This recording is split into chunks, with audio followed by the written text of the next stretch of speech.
যে জীবনে সেজদা নাই, যে জীবনে গোলামি নাই, যে জীবনে নামাজ নাই, যে জীবন জানে না কোরআন কেমনে পড়ে, আহা, যে জীবন জানে না আল্লাহ কি, আখিরাত কি, হালাল হারামের পার্থক্য বোঝে না। 30 বছর সুদের ব্যবসা করে, 20 বছর ধরে ঘরে রঙিন টেলিভিশন চলে, 5 বছর 10 বছর ধরে কোনোদিন সত্য কথা বলে না।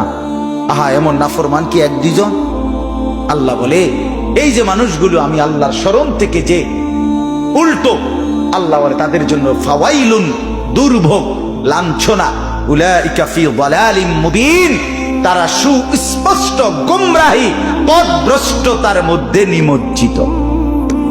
তাইলে ভাত খাইতে আছেন ঠিক আছে, কিন্তু গোমরাহ।